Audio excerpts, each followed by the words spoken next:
बच्चा बहुत चक्का यार कि दूसरे साल का, देखिए 2 साल का टोटल अलग चीज है, सिर्फ दूसरे साल की बात करूं वो एक अलग बात है। कहने का मतलब है आप इसे यहां समझ पाओगे, जैसे समझिए मैंने किसी को 100 रुपये उधार दे दिए, रेट 10%। थोड़ा सा एसी कम कर देते हैं हल्का सा, 1 सेकंड का टाइम देंगे। लीजिए,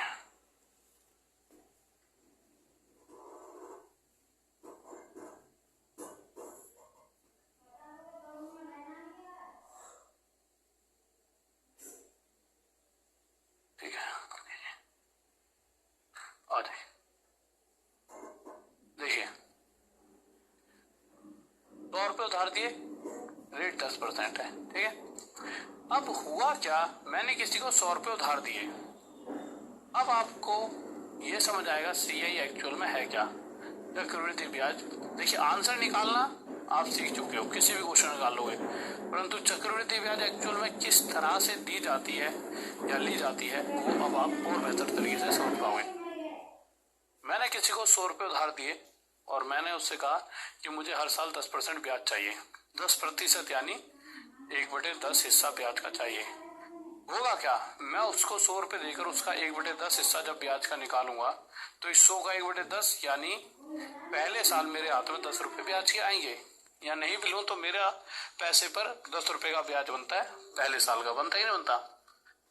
दूसरे साल जब मैं उसके पास गया तो दूसरे साल इन 100 रुपयों का 1/10 हिस्सा 10 रुपये, एक तो ये ब्याज बनेगा और चक्रवृद्धि ब्याज के अंदर मुझे पिछले साल के ब्याज यानी पिछले साल का जो इंटरेस्ट है उस पे भी इंटरेस्ट मिलता है।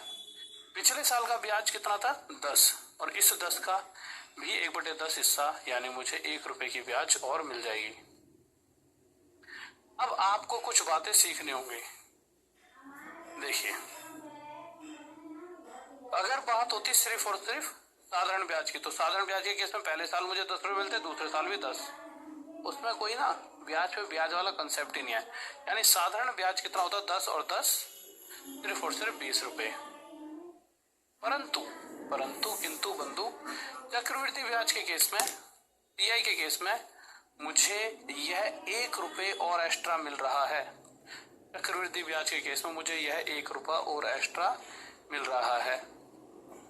अगर मैं बोलूं सीआई कितना है तो देखिए 10 रुपये और 10 रुपये, भाई पहले साल 10 मिला, दूसरे साल 10, और इस ब्याज पे ब्याज यानी ये 1 रुपया और एक्स्ट्रा मिला है तो दूसरे साल 10 और 11 मिले, तो मुझे 10 और दूसरे साल 11 टोटल 21 रुपये मिले। यानी सीआई में 1 रुपया ज्यादा है, यही हमारा अंतर है। अंतर किस वजह से पैदा हो रहा है, इस ब्याज पे जो एक्स्ट्रा ब्याज ली जा रही है, यही हमारे लिए अंतर है, ठीक है। अब आपके सामने कोई भी क्वेश्चन आ जाए आप बहुत आसानी से कर पाओगे।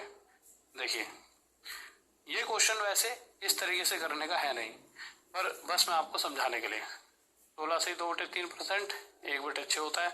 इस क्वेश्चन में हमें ये नहीं पता होता पैसा कितना उधार दिया जा रहा है, तो उस केस में जो भी ये नीचे वैल्यू होती है, अगर 2 साल है तो उसका स्क्वायर। और ऐसा क्यों करेंगे, क्योंकि 1/6 2 बार लेना होगा। अगर मैं किसी को पैसा दे रहा हूँ 36 रुपये और उसका 1/6 हिस्सा ब्याज के रूप में लूंगा, यानी मुझे पहले साल 6 रुपये मिलेंगे, दूसरे साल फिर से इसका 1/6 हिस्सा 6 रुपये मिले, साथ में इस 6 का 1/6 हिस्सा और यानी ब्याज पे ब्याज यानी 1 रुपया और ब्याज का मिला। तो इस तरह देखा जाए तो टोटल सीआई मुझे 6 और 6 12 और 1 13 रुपये का ब्याज मिल रहा है। पहले साल 6 रुपये मिले और दूसरे साल 6 और 1 7 रुपये मिले ब्याज के रूप में, यानी टोटल 13। क्वेश्चन कह रहा है टोटल 13 रुपये ब्याज के नहीं मिल रहे, टोटल 2600 मिल रहे हैं, इससे 200 गुना ज्यादा, ये तो कह रहा है, ठीक है। तो इसी प्रकार जो पैसा उधार दिया गया है प्रिंसिपल वो भी 200 गुना ज्यादा 7200 हो जाएगा। अमाउंट की बात करें तो इन दोनों को टोटल करना होगा। बट अगर क्वेश्चन इस तरह का है तो नॉर्मल फर्स्ट रेशो वाला मेथड लगाना, परंतु क्वेश्चन ऐसा नहीं है, अलग अलग ब्याज रहते हैं। जैसा देखिए यदि कोई धन चक्रवृद्धि ब्याज की दर से 2 वर्षों के लिए रखा जाता है और दूसरे वर्ष के लिए चक्रवृद्धि ब्याज 720 रुपये हो तो। अब यहाँ इस तरह के क्वेश्चन में चीजें आपके लिए जरूरी हो जाती हैं, क्योंकि देखिए इस क्वेश्चन में हमने क्या सीखा था, साधारण ब्याज पहले साल भी 10 था, दूसरे साल भी 10 था। चक्रवृद्धि ब्याज 100 का 1/10 हिस्सा, पहले साल तो 10 निकल कर आया, जब दूसरे साल पहुंचे तो इसका 1/10 हिस्सा ये भी लिया गया और इसका 1/10 हिस्सा ये भी, यानी चक्रवृद्धि ब्याज दूसरे साल 11 रुपये था। इसी तरह से जब इस क्वेश्चन की बात करूंगा तो सबसे पहले 12.5% आपको 1/8, एक वैल्यू जो 8 से 2 बार कट सके वो है 64। अगर मैं किसी को 64 रुपीज उधार देता हूं तो इस 64 का 1/8 यानी पहले साल मुझे 8 रुपये ब्याज मिलेगी, दूसरे साल इसका 1/8 यानी 8 रुपये तो मिले ही मिले, साथ में इस ब्याज का 1/8 हिस्सा और मिलेगा यानी 1 रुपया और। अब बच्चा ना इस दूसरे साल पे कंफ्यूज हुआ था, बच्चा इसे अक्सर क्या पढ़ता है 2 साल जल्दबाजी में, पर ये 2 साल का केस नहीं है। क्वेश्चन कह रहा है दूसरे साल का ब्याज 720 है। हमारे डाटा हिसाब से दूसरे साल में 8 और 1 9 रुपए का ब्याज मुझे मिला। क्वेश्चन कह रहा है दूसरे साल का ब्याज 720 है, इससे कितने गुना आया था 80। तो इसी प्रकार जो पैसा उधार दिया गया है वह भी 64 ना होकर 80 गुना आया था, 5120 रुपीज होगा। अब आप समझ पा रहे होंगे मैं क्या कहना चाह रहा हूँ। अगले क्वेश्चन पर आते हैं। रेट है 33 1/3%, ठीक है, 33 1/3%। फ्रैक्शन इसकी 1/3, सही बात है। 3 का स्क्वायर 9 कर दीजिए। पहले साल का ब्याज इसका 1/3 हिस्सा यानी 3 रुपये। दूसरे साल एक तो इसी का 1/3 मिलेगा और साथ में इस 3 का भी 1/3 यानी 1 रुपया और, यानी इस तरह से 3 और 1 टोटल 4 रुपये दूसरे साल मुझे मिल रहे हैं, ठीक है। क्वेश्चन कह रहा है दूसरे साल 280 रुपये मिलते हैं। यहाँ टोटल मेरे डाटा के हिसाब से दूसरे साल 4 रुपये मिल रहे हैं। क्वेश्चन कह रहा है 4 रुपये नहीं 280 रुपये, इससे कितने गुना आया था 70। तो इसी प्रकार जो प्रिंसिपल है, जो पैसा उधार दिया गया वह 9 ना होकर 70 गुना आया था, 630 रुपये होगा, ठीक है। आ जाइए अब क्वेश्चन में क्या कहा गया है, रेट अलग अलग हैं। पहला रेट है 16 से 2/3%, दूसरा है मेरे भाई 14/7%। वैसे आप इस क्वेश्चन को पढ़कर बार बार सोल्व करते रहोगे, टाइम वेस्ट करोगे, मैं सीधा पढ़ाई देता हूँ। देखिए इसकी फ्रैक्शन आ जाएगी 1/6, इसकी फ्रैक्शन आ जाएगी 1/7। देखिए सबसे मेन चीज क्या है, क्वेश्चन में आगे बढ़ना कोई टफ काम नहीं है। सबसे मेन चीज है कि प्रिंसिपल जो पैसा उधार दिया है वो कितना मानकर चले, क्योंकि इन क्वेश्चनों में मुझे पता नहीं है ना कितना पैसा उधार दिया है।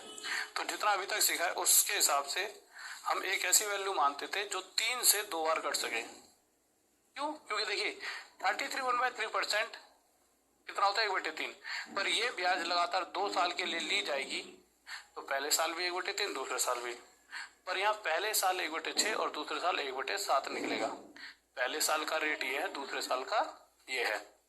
तो एक ऐसी वैल्यू जो 6 और 7 दोनों से पूरी तरह कट सकती है तो वह आ गई 42। 6 और 7 का मल्टीप्लाई, इसे प्रिंसिपल मानकर चलिए। इस पैसे का इतना प्रतिशत यानी 1/6 हिस्सा अगर मुझे ब्याज का चाहिए तो पहले साल तो 7 रुपये मिल जाएंगे।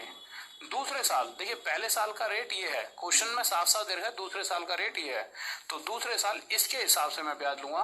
तो दूसरे साल 42 का 1/7 यानी 6 रुपये तो ये मिलेंगे, और पिछले साल के ब्याज पर ब्याज तो इस 7 का 1/7, भाई रेट तो दूसरे साल वाले ही लगेगा जब दूसरे साल की ब्याज निकाल रहा हूँ। तो इस 7 का 1/7 यानी 1 रुपया और मुझे मिल जाएगा। तो दो सालों का तो टोटल 7 और 6 13 और 1 14 है, पर मुझे 2 साल का टोटल नहीं पता लगाना। क्वेश्चन में जो दिया हुआ है दूसरे वर्ष का दे रखा है सिर्फ। अगर मुझे सिर्फ और सिर्फ दूसरे ही साल की ब्याज दे रही है तो मैं सिर्फ और सिर्फ दूसरे साल के से ही कंपेयर करूंगा। तो 6 और 1 7, टोटल ब्याज 7 ना होकर, इसमें थोड़ी सी वैल्यू को थोड़ा सा आप चेंज कर लेना, 560 है, 560 है, 560 है, गलती से लिख दिया ये लिखा हुआ है, ठीक है, ये हिंदी में गलत टाइप करते हैं, ठीक है। तो दूसरे साल का जो ब्याज है वह कितना है मेरे भाई 560, इससे 80 गुना ज्यादा। तो इसी प्रकार जो पैसा उधार दिया गया वह भी 80 टाइम्स 80 गुना ज्यादा। 8 2 66 4 32 33 3360 होगा, ठीक है। आ गया ये। अब हम अंतर वाले क्वेश्चन पर आ चुके हैं। एक ही दे रखा है अंतर वाला, एक क्वेश्चन गायब कहाँ हो गया, रुक जाइए, अंतर वाला क्वेश्चन मैं बना देता हूँ 1 सेकंड में। लो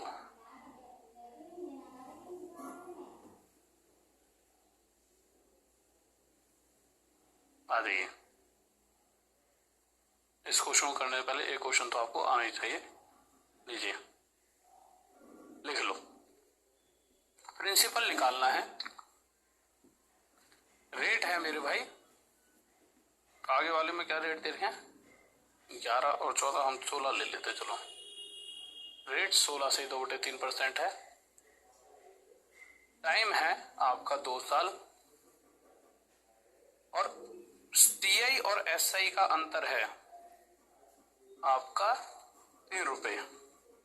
ठीक है, तो मुझे प्रिंसिपल बताओ क्या होगा। अब आप कहोगे गुरुजी ये क्या दे दिया, अब आप 2 1 3 3 1 वाला मेथड यूज करोगे, उससे तो भैया दूर दूर तक नहीं है।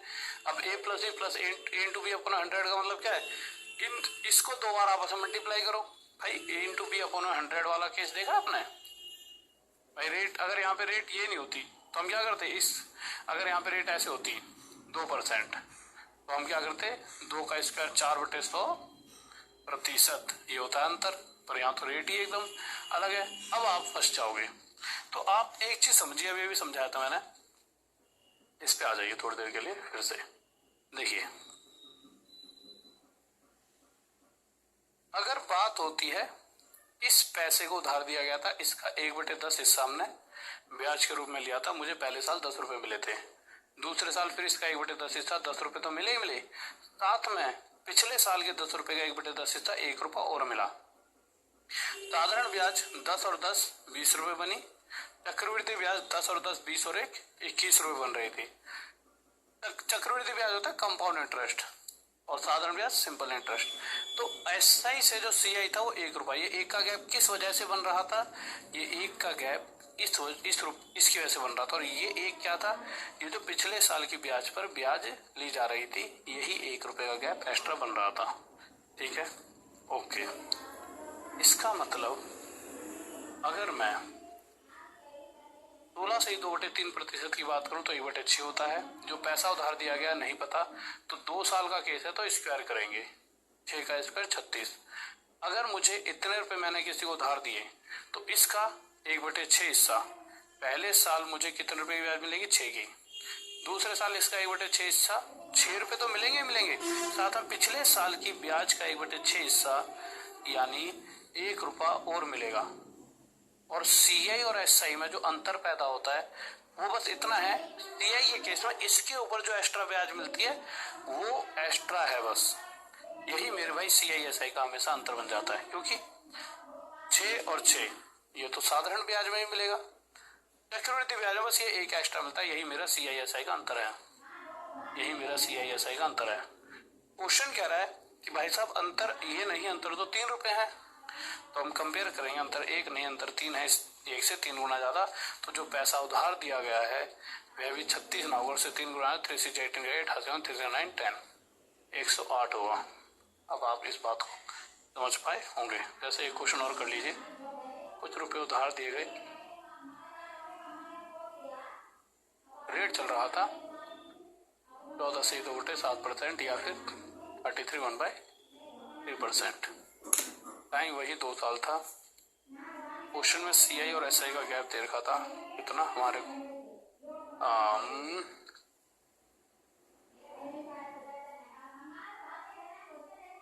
11।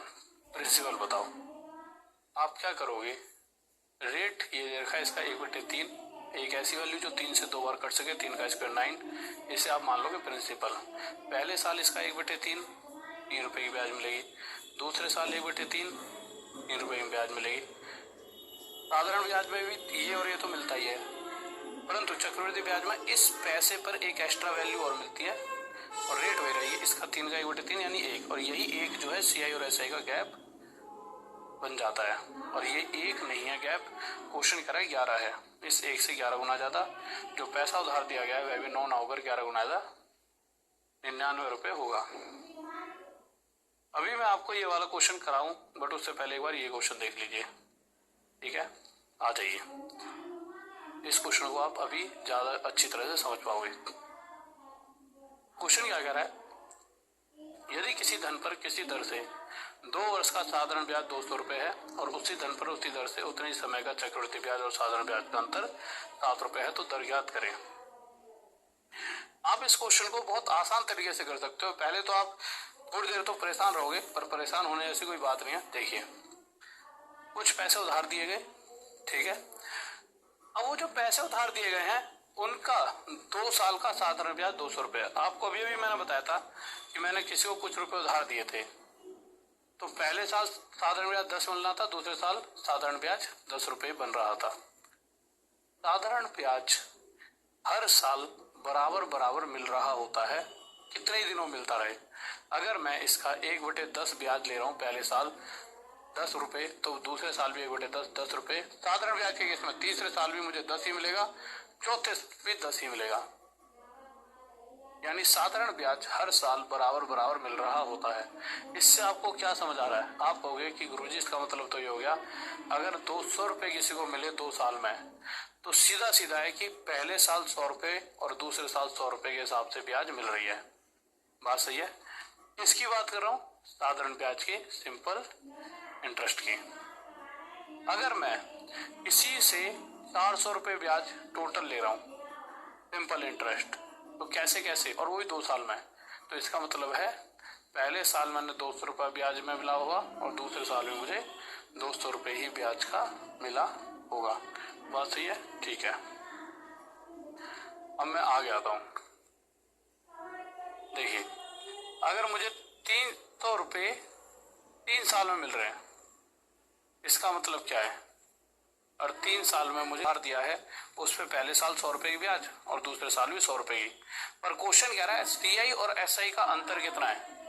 CI और SI का अंतर है 7 रुपये। अंतर किस वजह से बनता है? इस पैसे पर जो एक्स्ट्रा ब्याज मिलती है, यानी इसके ऊपर कोई रेट रही होगी, उसके हिसाब से मुझे 7 रुपये, 100 रुपये पर अगर मुझे 7 रुपये का ब्याज मिल गया, तो किस रेट से मिला होगा वो? तो परसेंट के लिए मल्टीप्लाई 100, 20 से 20, यानी 7% के हिसाब से, और यही 7% मेरा आंसर आ गया। फाइंड रेट दर ज्ञात करें, तो 7% मेरा आंसर आ जाएगा।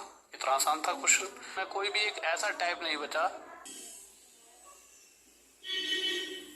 क्या कह रहा है क्वेश्चन? एक आदमी 12.5% चक्रवृद्धि ब्याज पर 13600 रुपये का ऋण लेता है। हर वर्ष के अंत में उसे बराबर कितनी राशि देनी पड़ेगी कि 2 वर्षों में ऋण का भुगतान हो पाए? जब भी देखिए, जो भी रेट लिखा जैसे 12.5% और CI का केस है और इंस्टॉलमेंट की बात होती है, तो रेट का, इससे पहले एक छोटी चीज और समझा दूं। जैसे देखिए, इंस्टॉलमेंट किस्त वाले क्वेश्चन आ जाए तो छूटते ही आप 1 सेकंड में आंसर दे सकते हो। कैसे? देखिए, या फिर यही समझाते चलता हूँ, आप छूटते ही आंसर दे सकते हो। आपका आंसर हर बार क्या होगा? किसी भी वैल्यू का स्क्वायर, क्योंकि टाइम दे रखा है 2 साल। यहाँ पे अगर आप स्क्वायर की बात करें तो ये भी स्क्वायर है, ये भी स्क्वायर है, तो दो आंसर आ गए हमारे पास। मैंने तो यही कहा ना, किसी भी चीज का वर्ग कर दो। अब कोई भी वर्ग तो भाई किसी भी चीज का वर्ग, ये भी वर्ग है, ये भी वर्ग है। अब आंसर कौन सा होगा? इसे चूज करने के लिए यहाँ पे जो भी रेट चल रही है, तो 8 पर 1 की ब्याज 9, इस 9 का स्क्वायर कर दीजिए। अब 81 जहां भी दिखेगा वही हमारा आंसर है, तो ये वाला ना होकर 4th आंसर है। बस इस तरह से आप एक सेकंड में आंसर दे सकते हो। जैसे देखिए, वाला 10% की रेट है। क्वेश्चन क्या है हमें नहीं मतलब, 10 पर 1 की ब्याज 11, 11 का स्क्वायर 121, कहाँ दिख रहा है 121? ये रहा दूसरा आंसर। ठीक है, आगे आए 8% यानी 1/10। तो अगर मैं पैसा आज दूं और 1 साल बाद किसी से पैसा वापस मांगू, तो मुझे 10 की जगह 11 देगा।